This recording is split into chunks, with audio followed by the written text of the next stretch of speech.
This week on the Jock and Nerd podcast, we review episode 3 of Loki on Disney Plus. Geek Boner. React to new trailers for Shang-Chi and the Legend of the Ten Rings and James Gunn's The Suicide Squad.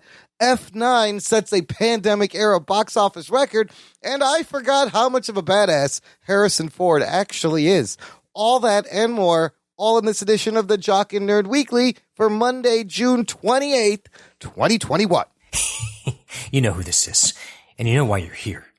You want all the latest comic book and superhero TV and movie news, and by God, you found it. Forget everything else out there. Forget all the Scientology bullshit. This is the real deal. This is the real deal. Worship at the feet of the holy trio of geekdom, the Jock and Nerd podcast. Play it. Check. Check one. All right. This is for all you fans out there. Let's give it up. Jock it, we nerd it. We funny, disturb it. We jock it, we nerd it. We spoiler alert.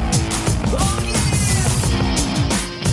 yeah! Hello and welcome, listener. How's it going? Welcome to the Jock and Nerd podcast, where we bring you comic book and superhero TV and movie news, reviews, and whatever we choose. Jock and Nerd. My name is Imran. My name's Anthony. He's the Jock. He's the nerd. And joining us, star of the upcoming hit movie Rug-Chi and the Legend of the 10 Sandwiches, it's Rug Boy. What's up, Rugs? I'm throwing provolone everywhere. Oh, look out. He's deadly with those hoagies. Yeah, watch out. Anthony, welcome back. I know you went on a little vacay. I'm glad to see you came back in one piece. Yeah, I'm still collecting those pieces. Oh, boy. So, tell the listener, where'd you go? I went to Las Vegas, Nevada for a bachelor party. Oh, Is shit. this the first time back in the new world? I actually went during COVID, during Labor Day weekend, but this is the first time back when it's been back to normal / new normal / new beginning. The Phoenix Rising. What's different and what's not different? From COVID, when I went during COVID? Yeah, like is there still some kind of mask action going on, I or it's can't completely imagine. done? No. No, that's Once you walk out of that airport, you can put Burn on it. your mask or you can't. It doesn't really matter. You just do whatever you want. It's Okay. completely back. So it's like the shit never happened now? The vibe there? Is that how it Oh, yeah. I mean, I think the vibe is like roaring. Like if we were alive in the 1920s, I feel like this is the new Roaring 20s, at least for this year, and this summer. I mean, this is our Roaring 20s, and I didn't realize that it was also a bounce back for them from the Spanish flu, and I feel this is going to be a roaring, crazy summer here. It's a little crazy. Yeah, it's like I think it's crazier. Yeah, I'm strapping everyone. I'm hiding inside with a Kevlar vest. I don't know. Good thing you're Wow. far from Vegas. Yeah. I think you'll be okay. Oh, boy. All right, good stuff. Well, I'm glad you made it back. Yeah. We'll make this a quick Maybe, one. I'm not so glad. Yeah, I know. You're picking up the pieces. We'll make this a quick Yeah. one, ain't that? No, we can take our, Oh, okay. we got things to talk about. Yeah, we do. Let's get into it. The Jock and Nerd podcast. We got a bunch of fun new trailers. Let's start with Shang-Chi and the Legends of the Ten Rings, the first official trailer. That other one was a teaser. Was that a trailer? Or this one's a full They're all trailer? They're all trailers. trailers. Yeah. And I've noticed all the YouTubers are also pronouncing it correctly. It's pronounced Shang-Chi. I always thought it was Shang-Chi. I'm an idiot. But Anthony, what'd you think of this? This trailer has a little bit more story, a little bit more of the heritage, and family leanings, and some interesting cameos and reveals. Yeah. I watched this for the first time on the plane, and it didn't really hit me because I was going to Vegas. So I Right. didn't really process it all. Watched it again, and yeah, I think this is. I'm all in on this. This looks good. It looks like a mix of martial arts and kind of like old China, like fantasy type stuff. There was some interesting cameos that we can touch on. The whole dad, bestowing this responsibility on his son to like take over the family, and his son maybe like running away, and there's vibes with that, and maybe his sister not being the prodigal son, and there's family tension. So it might be one of those things where we're seeing. Our Marvel always starts off their origin stories with a version of the hero fighting a evil version of themselves. So we're kind of getting that again, but this time it's a dad. It's his father, who that is. More daddy issues in the MCU. Yeah, it's but, always daddy issues. I'm all aboard. Yeah, all right. Even though there's kind of retreading some of the stuff that we've seen, I like just the mix of newness that we're getting in this in terms of look and style. You got like his mom teaching him one way, and then his dad teaching him the other, and that's the Mandarin, right? The real Mandarin. Right, the real man. And I don't really know, because they've changed up. I'm not a biggest Shang-Chi reader. Actually, I've probably never read one Shang-Chi book. So I don't really know the origin, and I know they've changed it up. So I'm still kind of like, I don't really know what to expect. Like, I don't know what the 10 rings are about. I don't know what powers he's going to have. Well, traditionally, the Mandarin has a cool mustache and long hair, but usually the rings are on his fingers. Right. And each ring has a power, and he uses that ring to fight Iron Man and a bunch of other people. And he has technology involved, and there's all of that stuff to be the counter to Iron Man, like magic versus technology. Yeah, they've kind of like padded it all out to kind of be a opposite side of the coin to Iron Man. In some versions they say it's magic, some versions they say it's technology that looks like magic, and so they've done all kinds of different shit throughout the years, but.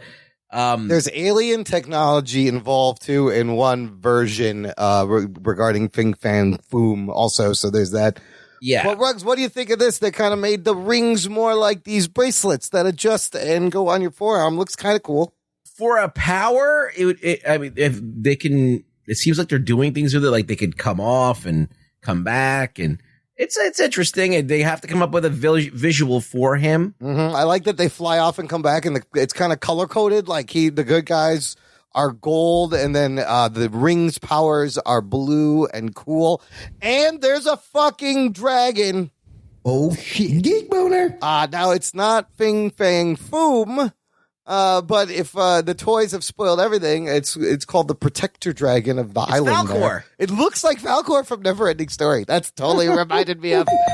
But also, you can imagine maybe these rings were rings on a dragon, which is why they're so big. Or maybe it's the dragon's cock ring. I don't know. Oh shit. These it could be. Well, look, he's a dragon. He gets kinky. Come on, you think? I read somewhere or lesson to somewhere that the rings might be the dragon's rings. Right, that would make sense. Still might They're be the big chain enough. tie to the dragon. So I was watching a bunch of the rings. Sorry, excuse me. I was watching a bunch of videos, and I kind of like the idea of there's a set of powers that comes from the dragon, and then there's a set of powers that comes from the rings, and they used to be together. Maybe they got separated, and now the key is to bring the two powers together so someone can harness all of them.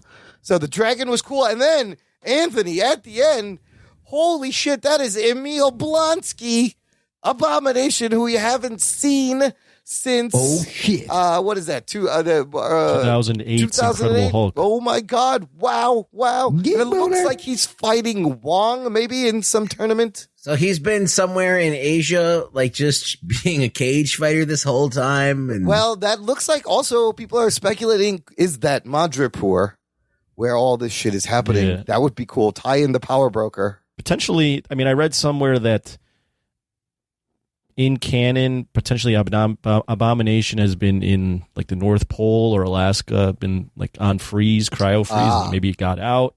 Or something like that, but that's something they mention in Agents of S.H.I.E.L.D. that I'm not sure is canon anymore. But yeah, I mean, that was very unexpected, and you can kind of see like he has the ears now that Abomination had in the comics and the fins. But I was completely surprised. I'm not 100% sure that's Wong. Yeah, it could be another sorcerer. It looked like a sorcerer, but it just doesn't make a ton of sense why Wong would be in a cage fight. Like he doesn't seem like doesn't seem like he'd get caught up in something like that. But who knows? Abomination, though, that was a nice little surprise. Maybe he had some debts, man. Yeah, he's got to take it down. Yeah, because we knew Blonsky, Tim Roth returning in She-Hulk. She-Hulk, that was confirmed. This was a surprise. So yeah, I love the action. Looks cool, but I don't know if overall it's derivative of things, but it reminded me of so many things. Like the airbending and waterbending was like Crouching Tiger. There's a little bit of Matrix, a little bit of Mortal Kombat. It even looked like the Snake Eyes trailer we watched. I was like, wait, is this the Snake Eyes trailer? It's starting to be a little generic-y, but hopefully they can make it special with the story and the dragon and there's a big dog, that a Chinese dog statue type dog that looks awesome. So the big scenes look cool. King Caesar. No, I'm kidding. It's based on the same thing, basically. But yeah. Do you like it, Ruggs? Yeah, it looks fine. I mean, I have no qualms with it at all. Like, of course, I remember Shang-Chi being just a guy that was really good at karate, like kind of like Batman, like you could just beat anybody because he just knew karate. I'm supposed that in a world of where you have Iron Man and all these big heroes, and you don't want him to be a street level hero. You want him to be up there with the rest of the pantheon. So you got to give him some kind of weapon. So they did this by design. They took the Mandarin, who was a very powerful villain, to Iron Man, and now they're going to probably give those powers to Shang-Chi. Oh. And now that he's going to level up, he's going to be on the same level as everybody else. So it was kind of like a masterful thing that they did. I wish they would have done it in the comics a long ago, but they obviously they didn't want to lose out on Mandarin as a bad guy for Iron Man, so that's why they didn't do it. But we haven't really they've wasted Mandarin in Iron Man 3, so well, it looks like they're salvaging him here pretty well. Well, now that fucking Tony Stark's dead, yeah, of course, let's do it. Yeah, I think they're definitely want to level up Shang-Chi because he's eventually going to be in the Avengers. As you mentioned, he's just a guy in the comics for a bit. And I think also they're trying to make a big splash with an Asian superhero now, Chinese superhero. So to just have him be just good at a Chinese martial art probably wasn't enough. Yeah. No, to it's not. Make the splash, because there's enough people in cinema that are good at kung fu or karate, so you gotta give him the powers. I wonder if they're ever gonna. They'll probably eventually get to him being like able, because later on in the comics he's able to duplicate himself. Oh, really? Over and over. Yeah, they were trying to like give him something. Like, yeah, in the recent era, like after I would say after 2005 or something, there was a big push to try and like give him powers, and they would try a bunch of different things like weapons and this and that and the multiplying thing. That's crazy. So, I remember growing up, I just always had this thing like he just has these powered up energy kicks. He just chi, yeah, kicks a little harder, a little flashy, a little flame comes out. Maybe that's what his mom gives him. Yeah, I think the dragon is a big part of this. Like there's dragon powers and there's ring powers. September 3rd, you will be able to watch this. Is this coming out on Disney Plus or just? It only says only in theaters September 3rd. So I don't think they'll, by that point, the way with the pace we're at, I don't know if that'll be a thing. Yeah, anymore. Black Widow may be the last one. Here's what I don't like. We've gotten 2 trailers for the Shang-Chi and 0 trailers for Spider-Man No Way Home. Lame. What's going on? That's coming out in December. I have a feeling what they're going to do is make me go see Black Widow in the theater as they put it in front of that July 9th. And maybe. Sounds like a good idea. Yeah, because if they can not have it go out on the internet for like a week, they're gonna leak something that it's in the trailer only in theaters, and then that'll make people go to see it. Yeah, well, Anthony, you said it's 5 months away. Usually, at about 6 months, they start rolling something out, but now I guess things are compact and people. No, I think that they've shrunken the marketing time to like 3 months. I think 3 months. It's just like vomit this stuff everywhere as gets closer. But give me my goddamn. Well, you don't have so much of a competition at the box office either anymore. That's a good point. It's not as crowded. You don't have to stand out as much. So you can just do it. You're the only game in town right now. Like, what are you looking forward to other than this? Like, Fast Furious came out. Now this is the next thing down. There's like nothing else really even in the way. But give me a Spider-Man teaser, something. I know you need that. You need I need that hit. Yeah, you need one Kumail Nanjiani fix in one arm, and then in the other arm you need Spider-Man. Hook up Kumail's abs on this side and give me all the Spider-Man on this side. Can you imagine if they ever casted Kumail Nanjiani as Spider-Man? Oh no, my head would explode. Don't do that. Yeah, you would rock it. Yeah, out of the universe. We filled our one Kumail Nanjiani quota for joke for the day, so we've gotten that out of the way as well. Moving on. Kumail Nanjiani, and then also they put a hijab on Spider-Man over his costume. Hijabi Spidey. Yeah, that's definitely in the multiverse. I remember Dan Slott writing that issue. Hijabi Spider-Man. Listener, let us know what you think of a Shang-Chi trailer. Join our Facebook group. It's called the Jock and Nerd Nation. All the cool kids are in there, including and us, and cool kids. All our listeners, they're very cool, very fun to hang out with. Chop it up in there. Before we move off of the Marvel, Disney Plus did something really weird and shady recently. People have noticed that they altered WandaVision's finale, episode 9's post-credit scene. And to that, I say... The fuck's going on here? I don't know, Stan. I don't know. I wasn't able to find any screen grabs, but I watched it. And yes, basically, what you see now is at the very end, spoilers, of course, for... Spoiler alert. If you haven't seen the end of WandaVision, the post-credit scene, you're flying over mountains and trees and a lake, and you're flying towards a cabin. And we see Wanda is there, and it flies in and turns around. You see Wanda's astral self, and you hear Doctor Strange music, and you hear her kids, right? So now and I went and watched this. Now when you go watch it, when it's flying in to the cabin, on the left side along the mountain ridge line, there is a little, it looks like the Predator effect from the Predator. There's a little silhouette of a person that looks like a flying person in a cape. And it's kind of following the tree line, and it's camouflaged like a predator would be, getting closer to the cabin. Also, some of the trees are different. You can look up images. They would change some of the trees. It's very weird. And they've added a credit for Michael Giacchino's Doctor Strange score to the end credits. What does this all mean? Anybody? You guys have any thoughts? It's very strange. It has to tie into the Doctor Strange movie. There's probably going to be, they probably did that to do the thread, but this is what I think happened. All right. At Disney, there was a big board meeting, and, George Lucas walks in and while everybody, the main guy went to go take a piss, the main guy in the meeting, and he's like, you could just change whatever you want, just right? Put it in later. Nobody cares. Yes, that's all I do. And they were just like, yeah, we should do that. And then he just fucked up the whole continent. Well, there's a couple of options who this person can be, but the bigger thing is do they need to do this? This is a slippery slope. What if they go back and add Spider-Man into everything? I'll be a happy camper. That's fine. But now they could go back and change things with these TV shows. Anthony, what do you think about all this? Who do you think it is? I am seeing this now via shitty Twitter feed. It looks, I can't really tell what that is. What do I think of them changing it post after everyone's probably seen it? I don't love it. Right? It's weird. I don't love that they're gonna. It's not like I'm offended by it. I just find it a little odd. Just a little odd that you would add something like that.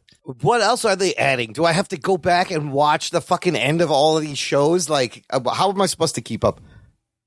You know what I'll do? I'll just wait till we do the show and you tell me that they've added something. I won't think about it too much. Here's the theories. One, like Rugg said, this could be like the beginning of Doctor Strange 2, right? He finds Wanda because he sensed her and she's projecting her astral self. We know that they wanted to have Doctor Strange in WandaVision, that those commercials were supposed to be him trying to reach her in her bubble. Maybe that'll come into play. That's one option. It could be the White Vision. Remember, he up and fucking left. We don't know where he is. It kind of looks like a White Vision. Or it's just Mephisto. Oh, shit. It's the fucking Mephisto. It's White Mephisto. Oh, it's white. It's the White Devil. Oh, wait, that's a thing. Hold on. I've read a lot That's of all Malcolm of X. Yeah, that's everybody. But that's all of us. It's a White Mephisto. So it's just weird that they would change weird things like trees and add this little, it almost looks like a ghost. It almost looks like a glitch, like it's a fuck up, like it's an error in the file, like artifacting. It's very, very strange. Moving on, we have another fun trailer for DC. James Gunn's The Suicide Squad put out an official, it's called Rain trailer. I think this is a second trailer. This one is longer. And wow, Geek boner. I'm really digging this movie. Every trailer I see. Ruggs, let's start with you. What did you think of this trailer? And what did you like about it? Well, they mentioned Superman right away, which is Let's they tries to kill talk Superman. about that. Yes, Bloodsport. Apparently, the only guy who put Superman in the ICU with a kryptonite bullet, which, ironically enough, is exactly from the comics. And of course, the DC bros were mad. Oh shit! That this guy could take down their Henry Cavill or whatever, which is hilarious. Everyone got upset. Calm down. It's literally directly from the comic books. James Gunn lifted it from the comics. Wait till they do the kryptonite condom. Oh, that's from the comics? Nice. Yeah, when he has sex with Lois. Geek boner. He has to, otherwise I he'll stole split. that from Kevin Smith. He'll split her in two. You can't. He's, you know. Yeah. Anyway, then you got Waller's in there, and she's looking stone cold, Dude. not afraid of anything. You know, Viola Davis is badass. She doesn't flinch. She brings up like a pen to her throat. She doesn't even flinch. She doesn't even move. and then the fucking weasel. That thing was funny. That thing just looks like it's in pain. All the It doesn't time. even. It doesn't look like it's happy to be that weasel character. It looks like he's like an excruciating Weasel pain. is amazing. Anthony, what did you think? We got to see a lot of these weird characters. You see Polka Dot Man, Ratcatcher, King Shark. This movie looks amazingly fun and batshit crazy. It's R-rated. I can't wait. Does this make you more geek boner? Not super geek Okay. boner, but I do admit that it looks like a lot of fun. It looks, I think we said this last time, or maybe Ruggs said this last time, but it looks like James Gunn directed Suicide Squad, Yeah. right? Like it just looks exactly what we've come to expect from his style of filmmaking with the Guardians, and he's just literally, I think, taking that and applying it to Suicide Squad, and it looks like it works because Suicide Squad, even more so than like Guardians, he could do whatever he wanted. Yeah. Suicide Squad was always kind of a goofy Yeah. thing. And- Like it was always, yeah. it always had like a fun, dark, edgy, like all the things he likes was already there. So it seems even more queued up for Oh, him. absolutely. Well, I think the thing that works in his favor is that he can work in the R-rated area. Yeah, He can- and that's he even can- better. He can do push things it. that he can't do Absolutely. on Marvel. Yep. And the thing that James Gunn is really smart for is that he does these movies, and for the most part, you don't give a fuck about any of these characters. So he's got carte blanche. Like you're not going in with baggage of like what you expect there to be the movie and in the movie. So you're like, not like, oh, this character's not handled properly or whatever, which always gets on my nerves when they, so like you could have a ball with it. Like all these characters are people that no one gives a fuck about. Do whatever you want with them, kill them, fucking do anything Well, half of them with are them. dead, you know? and I mean, I think Yeah. John Cena's Peacemaker. I keep saying Pacemaker. Obviously, he's getting a spinoff. I think he may be a standout. He's got a great line where he's like, question, starfish is slang term for butthole. Think there's any connection? She's like, no. And he goes, no. Writes it down. It's fantastic. And then the weasel line where he's like, what is this thing, a dog? You sat me next to a werewolf? And he's like, no, he's a weasel. He's harmless. I mean, he's killed 27 children. But and it's amazing. And then fucking Starro Kaiju, like those shots look crazy. And he's throwing King Shark through a building. Holy fuck. And the thinker. It's going to be silly. It's going to be, I mean, what we've seen of Starro in the comics is ridiculous. It's just fucking, it's just a laugh. If they could somehow make this giant starfish with an eye fucking threatening and like badass, like it's like Shin Starro, like Yeah, they it just, kind of looks like that. lasers shooting out, his fucking jaw splits open and there's teeth in there, and then giant dicks attack. I don't know. Like, The only thing I will say that like kind of goes against this movie, and maybe they'll just execute it better, but they've legitimately just copied at least one of the themes from the first movie and like recasted a white character as a black man. Oh, right. Have him in jail and looking for redemption because he did something evil or bad, and he's got like a kid that he has to go back. Wait, no, to. I thought it's the same thing that Will Smith had. Bloodsport is black in the comics. Is he black? He might be black. I think so, but it is similar to. Regardless, they had and they had casted Idris Elba originally to be Deadshot. To replace Will Smith, and then they were like, "No, we might want to use." So Will Smith it'll be again. interesting to see if the character is any different at all, or it's just a stand-in. It's the same character. Maybe he has. Is Robert Dubois black? He might be. Yeah, I think he is. Cajun name. Yeah, Dubois. I think he is. And you talk about silly rugs. I mean, you got Polka Dot Man. He's literally throwing dots at people. And Ratcatcher, there's like a rat on his shoulder that's waving. So like, there's these crazy, goofy, cartoony elements, but. I got excited for this. I can't wait. Geek Boner. It looks like a silly, fun flick. Yep. Let's move on to some box office news. Last week we were talking about Fast and Furious, and we're talking about Black Widow opening weekend projections post-pandemic. Well, F9 broke a pandemic record with a $70 million domestic opening. Oh, shit. This is the biggest domestic opening since Star Wars Rise of Skywalker in December 2019. 70 million debut. It's already over $400 million internationally because it's been out for a while. People love this movie. And Do you guys have plans on seeing it? Absolutely not. It's fine. I might see it. I don't know. It's interesting reading a lot of the thoughts from people online where they're just like, we're done with this. Why are we? They're doing the same thing. This should have been done. Apparently. Oh my God. I listened to a podcast about the Fast Five. That movie. It was, We Hate Movies. I fucking love that podcast. Just check it out. Yeah. They're fucking hilarious. But yeah, they were doing this whole thing about like Fast and Furious, and that made me pumped to watch this one.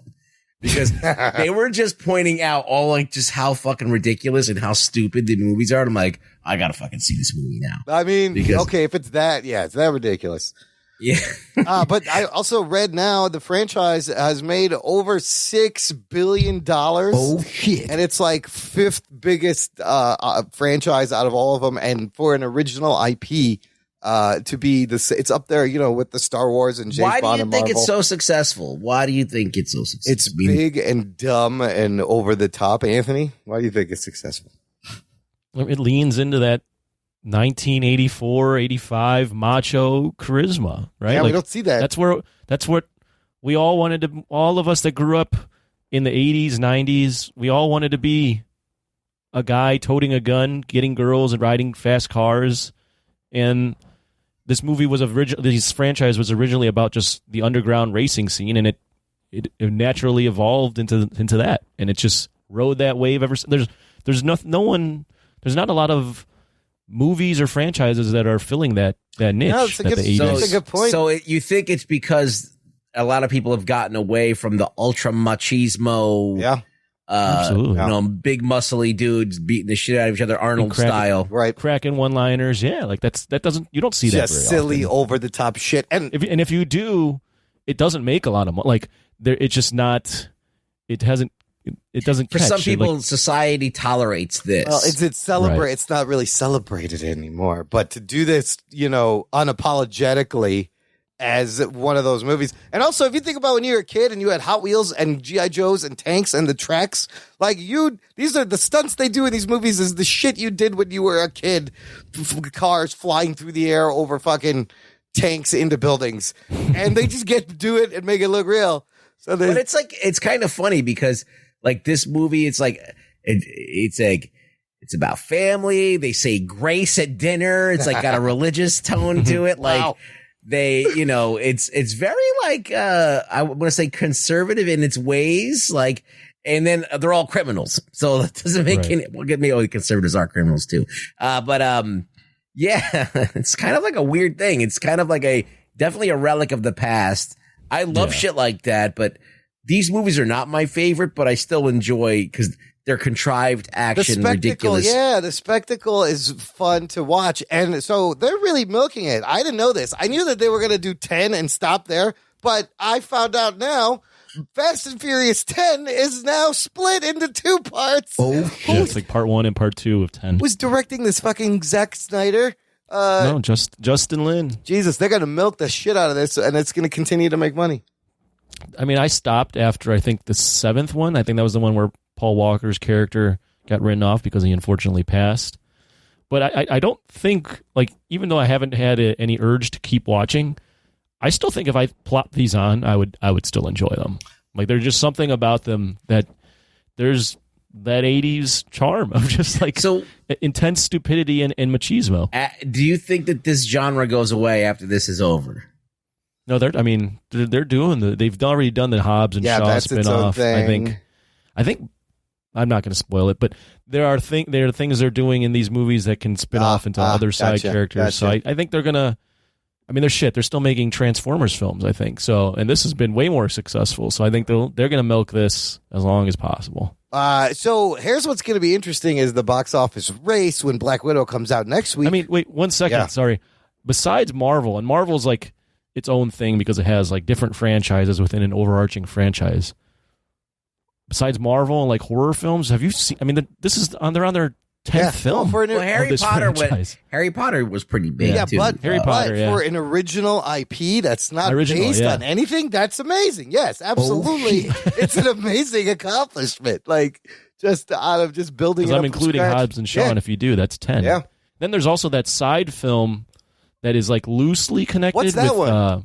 Oh fuck! Well, it's part of the franchise. It's with the Asian character. Was it like a Tokyo Drift? No. it was a direct to video one probably? No. It was fuck shit. I can't think of the movie off the top of my head right now. It was Han's character was in it. Anyway, now I gotta fucking look this So up. anyways, this thing makes While I find this, 70 million opening weekend. They're saying Black Widow still projected to make 65 to 90 million. I think Black Widow makes more than 70 million July 9th weekend. Better Luck Tomorrow. Better luck Oh, tomorrow. that was the all Asian cast movie that came out in the 90s about kids in high school who get into the drug 2002, business. yes. And Han's character is the same character from that movie in the Fast and Furious John Cho franchise. is in it too. I love It's this on. guy. I think it's on Amazon right now or something. I heard it was pretty It's good. on streaming. Is it good? It's worth watching. So Better Luck Tomorrow got retroactively added as a part of canon. Wow. Yeah. On Rotten Tomatoes, 81% Better Luck Tomorrow. I heard it was actually a pretty good movie. Do you guys think Black Widow makes more than 70 million opening weekend? What did I say last week? 90. They're projecting 65 Me to too. 90. It'll hit 90, no problem. Yeah, I think things are starting to come back. I think F9 has like its niche of like everyone goes into F9 knowing what they're going to get expecting. I still think Marvel still has the cachet of like everyone. Yeah, will who go gets watch a more Marvel repeat movie. viewings Yeah. and who has to, you gotta catch all the Easter eggs. So. Right. It's just different, but I mean they're both hugely successful franchises. Yeah, I mean, for it to be up there. Fast and Furious being more of a surprise. Yeah, Fast and Furious to be up there with the Star Wars, James Bond, Marvel in terms of huge, it's crazy. Good for them. I mean, eventually what you'll see, I don't know what studio makes Fast 9. Is it Universal? Universal doesn't have a streaming yet, or do they? Do they have a Peacock. It's Peacock. Oh, it is Peacock. Peacock. Yeah. So eventually what you'll see, well, these all go to Peacock. They're going to the TV cock. shows. Will they make TV And they'll make a show? TV show. Yeah, they'll make a franchise TV I'm show surprised out of they it. haven't as well. done that yet on the cock. They do have a TV show on. It's for kids. It's an animated TV show. Yeah. Fast and right, Furious? Yeah, it's on Netflix. Yeah. Oh, no kidding. I haven't checked it out yet, but I might check it out. I mean, Is it How juvenile good could it be? delinquent teens drifting? it's something like that. Yeah. Jesus. Okay. Well, let's see if they can top themselves in F10. Listener, buy some swag. It's summertime. We have some nice tank tops with our logo. They're for sale at our TeePublic shop, jockandnerd.com/shop. There's tote bags, travel mugs, all the things you need to be out and about. Because look, Vegas is back. The fucking movies sun's are out, back. guns out. Get that tank top. Everybody's out. Everybody needs to represent. Okay, last thing in the news. One quick Vegas thing. Yes, I was wearing tell us. I bought a. You referring to tank top? So we went to a pool party and I bought a linen shirt, a white linen shirt, for like $200. Holy shit! What the fuck? The fuck? And I was wearing it at this party. I take it off to set it down to put it like on our couch, and within like 10 minutes, the bachelor comes up, has a cranberry vodka, not even drunk, just slips out of his hands all over my shirt. Oh no! Is it pink now? Yeah, I'm like, you son of a bitch. You're not even drunk. He's like, I don't know what happened. Does the shirt get Wi-Fi or make coffee or do anything extra? Jesus fucking Christ! It gets you laid. That's worth the $200. Okay, that's worth the $200. I just wanted to throw out that it was a $200 shirt. That's now has a cool. It's the Gordon Gartrell. It's a Gordon Gartrell. Feels really nice on the skin though in the summer. Linen. It's tucked into my socks. Tuck it in. It is tucked in. It's tucked in. Denise. Theo, an earring. Anyways, now, You lost me on that. Sorry, Cosby Show references. We go back. But Gordon Gartrell. But now you have a lovely, with a unique design. Nobody else has this pink pattern, splashy Yeah, pattern. this red, pink splatter on. It's there. what they're wearing. Kind of, it looks like a Jackson Pollock. It's what they're wearing in Paris, Anthony. That's what I hear. You're good. You're ahead of trend. Anyways, last thing in the news regarding Harrison Ford again, and they're making Indiana Jones 5, and we talked about how I saw him in the old man in the Jones outfit, and I was like, boy, he's old and he gets hurt a lot. Well, he got hurt. Shit. Disney released a statement that said in the course of rehearsing a fight scene, Harrison Ford sustained an injury involving his shoulder. Production will continue while the appropriate course of treatment is evaluated and the filming schedule will be reconfigured, blah, blah, blah, blah. I heard he might need some surgery, right? So here's the thing I was afraid of, but here's what I forgot, and I want to mention is how much of a badass fucking Harrison Ford is. Here's a quick listing of his injuries from movies that he's been in.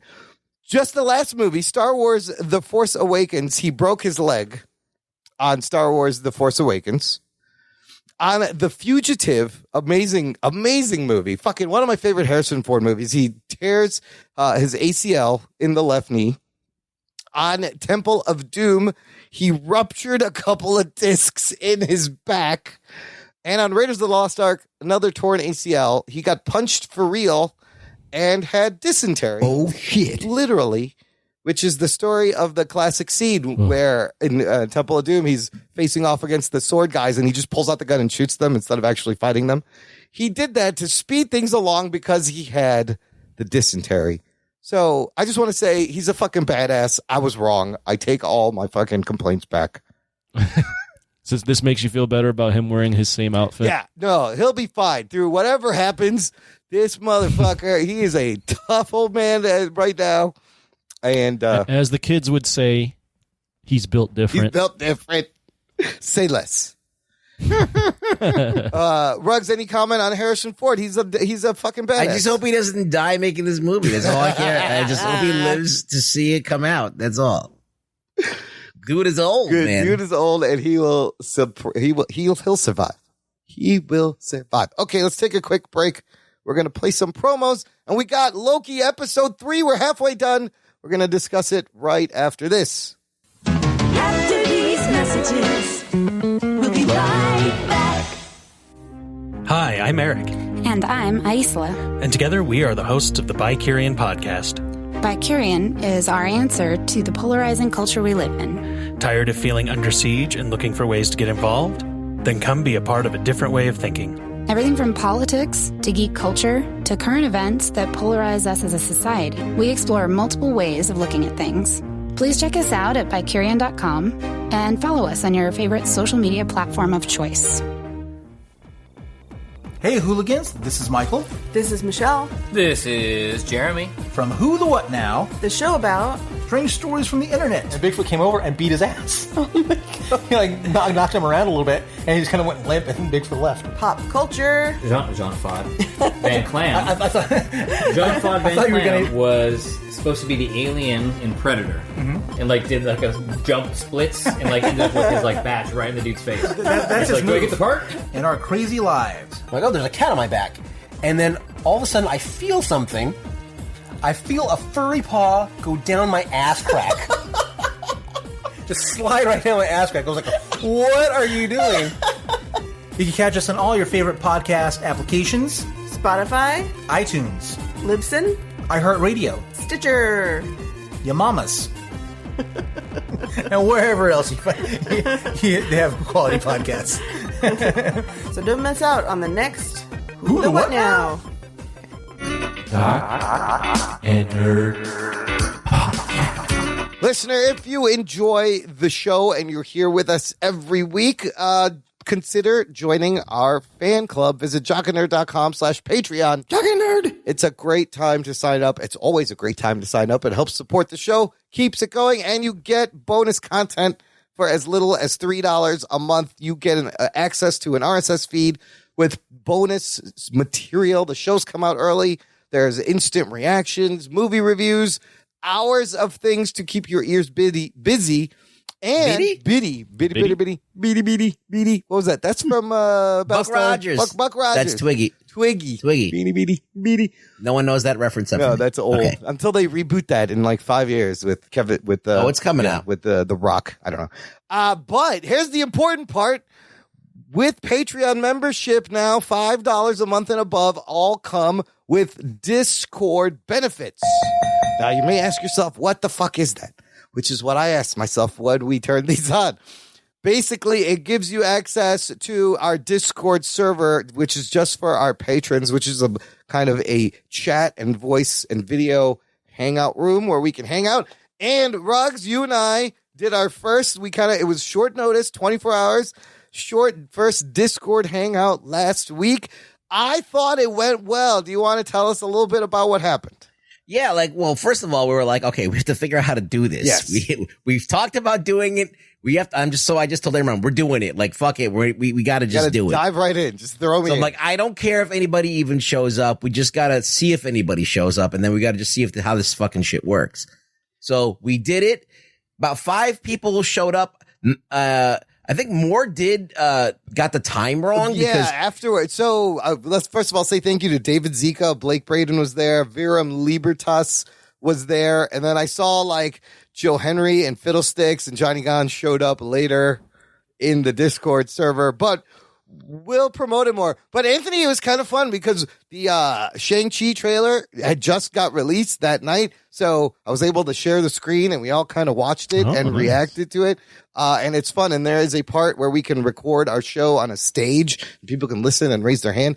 I think we should do something like once a month, a hangout just for our patrons. Yeah, it'd be cool it was cool. I never talked to Blake before, and we had a nice conversation, and Verum Libertas put in some questions we were talking about Fast and the Furious. We were talking about the Suicide Squad trailer. We talked about that. It was a lot of fun. It was fun. Yeah. Imagine we had twice as many people there or 3 times as many people there, and we could get a lot of shit going. It was fun. It was a fun little hangout. Next time I'll bring a beer, Yeah, thanks. And then thanks for you guys for hanging out for the test. But keep an eye on your Patreon feed. We will give you more warning and try to do something once a month. And maybe Anthony shows up. The fuck? One of these times. You know what it reminded me of, Anthony? When we used to do those blabs and we had people just jump on with us. Yeah. We would, but these are our people that are our Patreons. Yeah, that's good. Yeah. You can only get there with a Patreon membership. They actually listen to the show. Yeah. It's not like you just have random people jumping in. There's just not a guy with a wolf head on for no apparent reason. There's no telling you about his furry fantasies. I feel like an old person figuring out Discord that these kids have been using for many years, but I think I've got the hang of it, and it's a lot of fun, lots of potential. So all that to say, sign up, jockandnerd.com/Patreon, and we can all hang out on the Discord server. All right, let's get to this week's Loki review, episode 3, titled Lamentis. Here's your spoilers. Strap yourselves in, you fucks. Spoiler time. Anthony, what happened on Lamentis? A fairly short episode here. On Lamentis, so we left off with Loki following Ricky. Is that what we're going to call her now? Well, we find out her name is Sylvie. Yeah, she Yes. says her name is Sylvie. Sylvie, sorry, Lady not Ricky. Loki is I don't know Sylvie. what I'm. Ricky, Did she say her name was Randy before? Randy was the guy. Yeah. Randy. Okay, so he's following her, and he gets a hold of her. It's been a week since I've seen this episode, and my brain is still fried. This so is great. I can't believe I want to hear this. Temp pad, I believe is what it's called. Yes, it's working. Temp pad. Your brain is working. Yeah, so he gets a hold of the temp pad, and he's basically trying to figure out what her mission really is, and he's holding the temp pad hostage because without the temp pad, she can't do anything. She can't travel time. Yeah. And he gets her and him stuck on this moon called Lamentus 1 because she likes to hide out in apocalyptic situations. So they get stuck in Lamentus 1, which is like the ultimate apocalyptic situation because no one escapes. Yeah, and they have to figure out a way to escape. Right? And, they banter a lot. They get on a train. It's kind of like Snowpiercer style. Very Snowpiercer, yes. And without, going through the entire plot of the episode, they fail, and they're stuck on a planet that is about to explode and is bathed in purple and has a very, what would you say, Blade Runner-esque feel? Cyberpunk. I thought Prince was going to fucking show up. There was so much purple. I thought this was Paisley Park Studios. What did you think about this? A lot of people accusing this of being a little fillery. It is the shortest episode yet, but we did get a lot of reveals and a lot of stuff happened at the same time. Well, you needed something to kind of slow down this whole thing with Sylvie and get to know what's going on with her. I didn't feel it was that much filler because it did reveal something that was really important, which is that everybody in the TVA are variants. That was fucking crazy because it starts with Sylvie in the mind of that one hunter, C20, and she's there hanging out. She's in a memory where they're out to having drinks, and she's like, how many people guard the timekeeper? How do I get there? Where's the elevator? She's trying to get the information, and it ends up revealing like these people had lives before. So they're all variants, including Mobius, and they don't know that their whole lives have been wiped. Yeah, that's why Mobius likes the jet skis. Yeah, that's why he's into the 90s. He probably got pulled while he was on his fucking jet ski, drinking some Josta Cola. Yeah, no, I mean it was one of the bigger reveals in the episode that. So to say it's filler, it's not filler because filler. There's a big drop that really is integral to this whole thing. So it's not filler. Yeah, I would agree. I didn't find it to be very fillery either. Although it was kind of like a side thing. You still got to kind of learn about each of the characters and how they interacted. Both versions of Loki, and you find out she's Sylvie, which is, if you're really into the comics, there's a lot of different ties there. And overall, I mean, I would say, even though I have a tough time remembering the show because it's happening a week after, a week before we record, and I'm still recovering, I'm really enjoying it. I'm really enjoying the entire thing. I think there's a couple things that I have nitpicks about. I think the CGI is not very good for some reason for a lot of this stuff. Okay, I didn't notice that. And a lot of the hand-to-hand fight scenes are pretty awful. Okay, let's talk about. There's my one. I'm just gonna go with my one criticism. Yes, the hand-to-hand fight choreography it's okay. It's decent, but my bigger concern is, aren't these fuckers gods? Aren't they gods with magic? That was the big thing that I found to be very inconsistent. Yeah. Like, Loki's powers work sometimes. Like, he should be able to use that shit whenever he wants. Like, it feels like that they're on throttled back a little bit. Yeah, I was listening to Screen Crush directly after. Who's a good YouTuber that I follow. He does a lot of different theories and recaps and Easter eggs. And I completely agree with both of you guys. The fight scenes, they're gods. Yet the fight scenes aren't very imaginative. No, like they could could be so disappearing around. Yeah, and he did that once. And then at the end, he's able to stop a building from falling on. You know them. what? That may be. Someone had a theory. Remember, he had like all the Infinity Stones. Could he have grabbed the Time Stone and it looked like he reversed time? Because I've never seen him do that shit. I didn't know he could do that. Well, but what it screams to me, unfortunately, is low budget. Like I don't think they have the money to be doing the things they want to do all the time with their characters. I thought they're spending $250 million a season on these things, and maybe they're saving it. But this one has a lot of effects in it. Obviously, I mean I feel like if you're going to do that, you're going to throttle the powers. It has to be a reason for it. Uh-huh. Well, so in the TVA, they wrote it cleverly because they can't use their powers, so the fist fighting makes sense.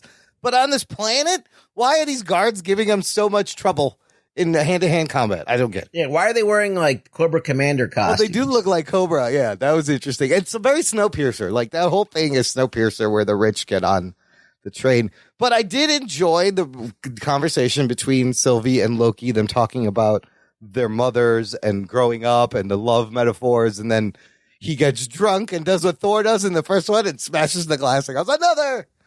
That's a great little Easter egg. And then the final scene where the whole city is collapsing, the one take that they made it look like one take, that was fucking amazing. That was great. I really enjoyed that. It felt like I was watching a video game during that. And I was going, oh wow, this is like, there's some points where I think the CGI is good, and then some like where I don't. But yeah, that scene, it had just the fact that they did it fake one take. It immersed me way more than I would have if they just shot that normally. Very cinematic looking also. It also reminded me, Anthony, of, remember the incursions in Marvel Comics after the Secret Wars with the planets colliding? I'm getting a little incursion vibe with that moon colliding into them. Yeah, no, I don't know I if agree. They're leading up to that. But I was going to point out that a lot of the conversations they had, there were some reveals there too. Like it's not, the variants aren't just, I mean, we kind of got this last week because this is a female variant of Loki, but the variants aren't just like somewhat similar offshoots of the main character. Like this is a completely different Loki. It seems like, she knew she was adopted. Right. Yeah. They told her she had a different, she had a completely different upbringing. Even though they're the same person, essentially, I don't know how to even describe it at this point. Yeah. They didn't live at all the same life. No, they didn't. I think a lot of his variants had lived different lives. I think it seems like they're combining the Lady Loki Sylvie with the Enchantress Sylvie, or Lady Loki with the Enchantress. They said the word enchant a lot. He kept going enchantment. Oh, enchantment. You do enchantment. Yeah, I've been hearing this Enchantress thing too. And also, I think the Enchantress is a part of the Young Avengers, so they could be setting up another character. That will be, but she's not very young. I mean, she's young, but there's a kid Loki that can come out of this too. Oh, right. He pulls him out of himself, the kid version. Right. That's weird.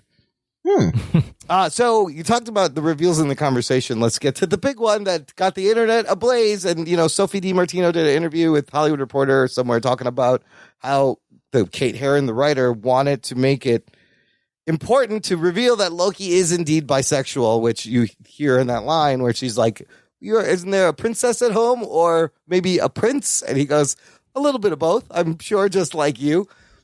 So it's just matter of factly. And then the internet exploded. But it's the bisexual label is so limiting. I feel like it's more than that. You can't really. For Loki? For Loki. They're like Asgardian gods. They're beyond gender or whatever, I think. Well, he's a shapeshifter. Yeah. He can change who he wants to be. Like, it's not that hard for him to kind of slink into another, identity. He could express himself however he wants. That's probably very freeing. Yes. Yes. Yeah. So why wouldn't he? Yeah, he probably, and it's another thing when you can do that. He's a frost giant, he's beyond just being a regular person, right? Yeah. So there's a lot there. It didn't feel at all like they just, like it feels natural for that character. It was very organic. It wasn't shoehorned. I agree. Yes. It's just, as Rugg said, he can do whatever he wants. And he's a god of mischief, so you would assume he'd be fucking everything. Yeah. Anything that moved, he'd probably find attractive. Well, yeah, it's like when Captain Kirk goes out in Star Trek and just is banging like an octopus face lady. Green aliens. It's weird shit.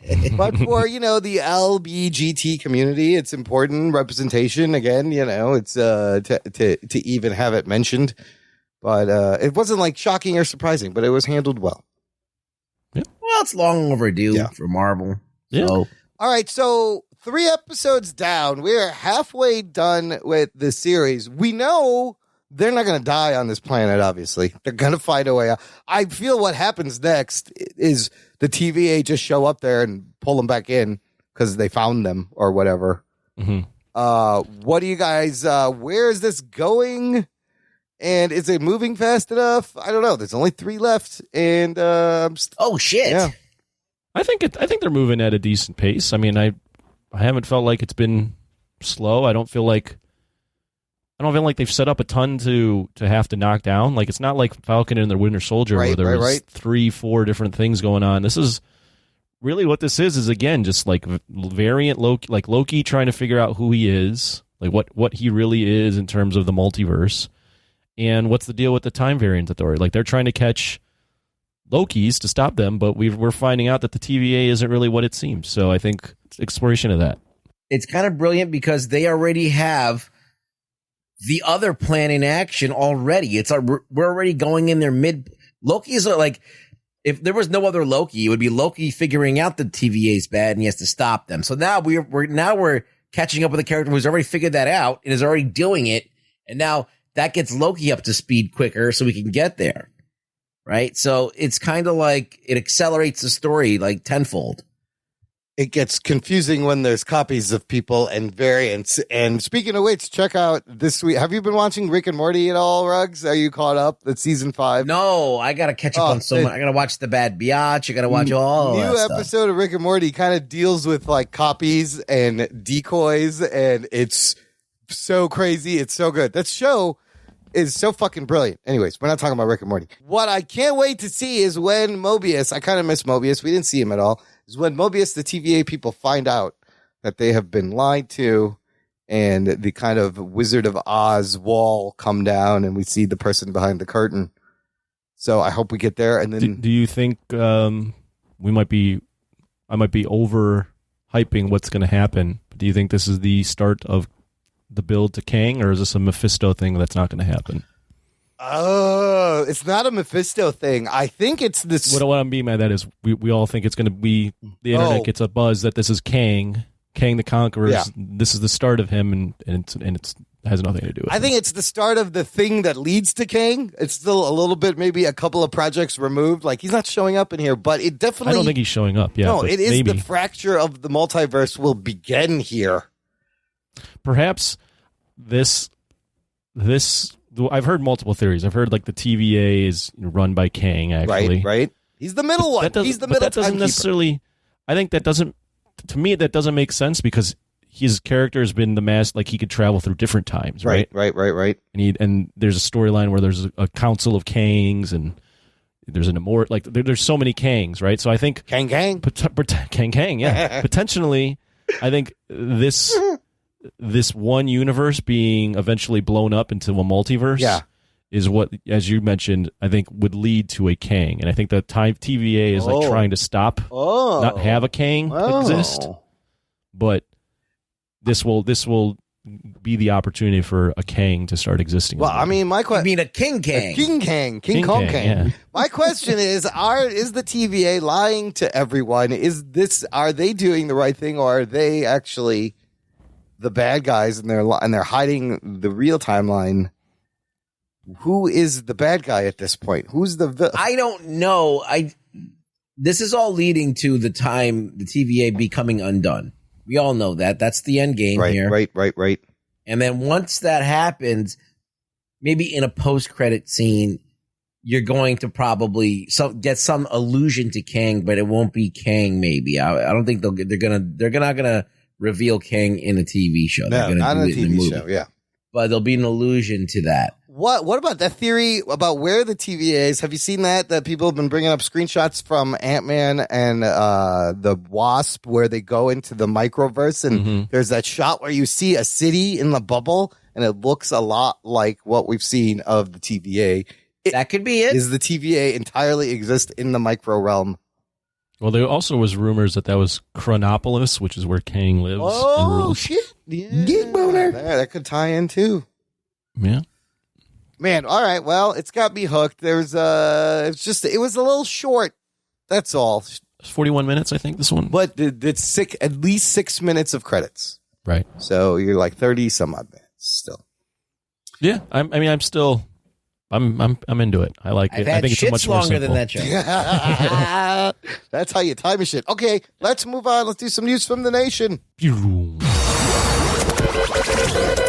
It's time for news from the nation. It's time for news from the nation.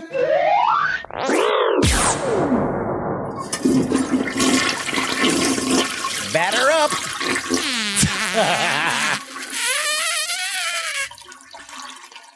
It stinks. It stinks. It stinks. Comments from our listeners from our Facebook group, Jock and Nerd Nation. Daryl Cage said this episode was too fucking short. So we want more. Dylan McCandless says, love the banter, want to learn more about Sylvie's backstory. They seem to have combined Lady Loki from the comics with the Enchantress, which is an interesting take. And then I also thought he was flirting with himself a little. Was that going on? Was that just me? I felt like he was flirting with her. Yeah, I just kind of saw that. Yeah, I thought at one point I thought maybe they were building towards them being together. He'd bang himself. Yeah, well, he would. He loves himself. It makes complete sense. I'd fuck me. I'd fuck me. Tuck his balls between his legs. Yep. I'd fuck me. Push the lotion on the skin. Jamie Robinson, Mr. Throwback Thursday, comments, I do not believe that Loki would limit himself to being only bisexual. That's what we were talking about. That's too limiting. Is he technically pansexual? I guess he would be. Yes. Everything. Everything, right? I'll fuck anything that moves, basically. And even things that don't move. Chris Marin said the one thing I took from this episode was that Hiddleston would be great as the Doctor. He means Doctor Who. He says the whole episode was like a very rare, good episode of Doctor Who. The slightly dodgy green screen external shots being set at a future catastrophe they are trying to prevent. The jumper wearing guards, Loki's mannerisms, all Doctor Who. I did enjoy it, but I don't want any more filler episodes. This isn't Quantum Leap. Get on with it. Oh, there's a lot of good in this comment. Ruggs, what do you think about, I've never seen a Doctor Who, but a lot of people are saying they're getting the Doctor Who vibes. I could see that a little bit, but no, I mean, Doctor Who's a whole different animal. Doctor Who was like a sexless being, Loki's oozing with things. Yeah. He's kind of like, Doctor Who is asexual. Yeah, he's kind of like this, jovial, happy-go-lucky person. Sometimes he's very serious, but Doctor's a bunch of different people. I don't know. He could be a good Loki. I mean, Loki could be a good Doctor. I could see that. I think that's a good observation. He would be a good Doctor. I mean, they're pulling from a lot of cool things. Doctor Who, Snowpiercer. I see a lot of things in there. And then Quantum Leap comment. I used to love that show. Sam Beckett, Dr. Sam Beckett. They can never do that now. Why? Because you can't inhabit people's bodies anymore because that's rape or something. Well, they did it in Wonder Woman 1984. Fucking Wonder Woman raped that dude. He had no idea she had sex with him while he was Steve Trevor. He didn't know. They'll never do it He didn't know. I want a Quantum Leap reboot. But Anthony, that show, you ever heard of Quantum Leap? I have. Have you ever seen any? No. It's good. It was good. He would leap into different people's lives and had to solve something to leap and eventually leap home to his own body. It's a fucking great show. But it was like a mission of the week kind of thing. Yeah. Check it out when you're done with Friends. Speaking of Friends, let's finish with some What Are We Watching? You probably didn't get to watch any Friends in the Vegas. I did not. I have nothing to add. Okay. What Are We Watching today? Rex, you got anything? Oh my God. All I've been watching Godzilla Singular Point over and over again to try and figure out what the fuck it is. But that's it. That's all I've been watching. I watched nothing else, I don't think. Did I watch anything? I don't remember. Ruggs, Anthony, I was telling Ruggs earlier, I watched the first episode of Singular Point. It's 24 minutes. And it was these people chasing a song around and then a big kaiju dinosaur bird shows up at the end. And I was like, I don't know what's going on here. Did you like it? I'm not sure. It was a lot of them explaining science facts as if it was just conversational dialogue, but it was very clunky. And I may check out a second episode because it just ended on this crazy cliffhanger. I want to see how long you stick with it. The first one ended with the cliffhanger of the fucking giant bird, and I'm like, oh, what the fuck is that thing? But I was like, I don't know what's going on here the whole time watching it. If I'm bored, I'll see it. I'll watch it again. So nothing else. I'll tell you what I watched, Bruggs, Anthony. Go ahead. I finished Lupin on Netflix. It's Lupin. It's great. It's in French. Lupin. Great fun show about a thief. Very good. I watched Luca after you talked about it last week, Ruggs. I liked Luca. I liked it too. I said I liked it. I connected with the whole thing about the kids being the weirdos and physically like different from other kids, and then being accepted. Now being a kid who grew up with vitiligo, that was something near and dear to my heart. So I was like, oh, those fish kids, people gonna bully them. But it ended up great. And then weekly, Bad Batch had a great episode with some crazy shit. That's getting really good on Disney Plus. Mythic Quest still really good. Rick and Morty. Ruggs, are you watching that? Bad Batch? Mm-hmm. I am watching it, but I'm like, I got to catch up with the last 2 episodes. Yeah, this it's I like this it. whole Godzilla thing is like consumed my life. Ah, yes. And then the last thing I want to warn people about a movie on Netflix. It's a new movie. You're going to turn on your Netflix. You're going to see this movie. It's called The Ice Road. It has Liam Neeson. It has Lawrence Fishburne. It's about ice road truckers. It's going to look exciting. Do not press play on the movie. Oh, shit. It's not good.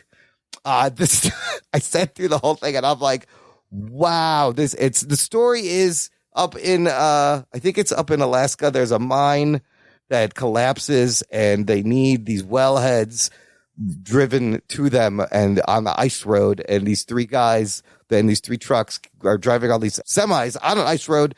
Shit happens. There's sabotage, blah, blah, blah. It's dangerous. It's very predictable. The action is not good. Some of the CGI. And Liam Neeson just needs to stop playing the same fucking grizzled old action guy in every fucking movie. That's all he does now. Yeah, he's doing the same fucking movie every time. He does the same movie over and over. I would do the same thing if I was him, and people are still watching. He's too old. There's a fight scene between him and another. It's like a middle-aged guy and an old man fighting on a slick ice surface, and it's just slow and it was hilarious. And so it's bad. Don't stream it. Just avoid it, unless you want to watch a bad movie. All right. Yeah.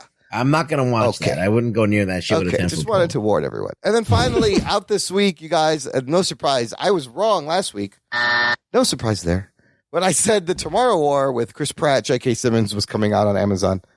It is coming out this week, July 2nd. Yes, I'm an idiot. He took it literally, The Tomorrow War. Yeah, I thought it was tomorrow. Why would you call it The Tomorrow War if it's not coming out tomorrow? But there's a trailer, a second trailer. There's fucking aliens. It looks crazy. They pulled these dudes back 30 years in the future, 2050. They get pulled to fight a war with these aliens, and it looks big budget sci-fi. We'll see if it's any good or if it's another Infinite, which is about boo. Yeah, I'm trying to think if I watched anything or did anything other than that podcast. That was it. That We Hate Movies podcast. That was a 2-hour. That was 2 hours. Jam-packed of jokes. Right on. Well, yeah, that's it. It's been a busy week. Anthony's been doing things in Vegas. Anthony, how you feeling now? You made it. Feel a little better. Yeah. Yeah. Second wind? No, not a second wind. But this show didn't do anything to bring me down. So good. That's always good. Excellent. Yeah. I'm pumped. Yeah, me too. Maybe he's not pumped entirely. We will let the jock get some rest. Ruggs, where can the listener find you online? You can find me online at ReallyRugBoy on Twitter. So come tweet at ReallyRugBoy. You can follow at Jock and Nerdcast on Twitter too while you're there. Thanks for listening. Tell a friend. Share the show. My name is Imran. My name's Anthony. He's the jock. He's a nerd. We'll peep you next time. It's fucking awesome. Yeah, that's really good. Fucking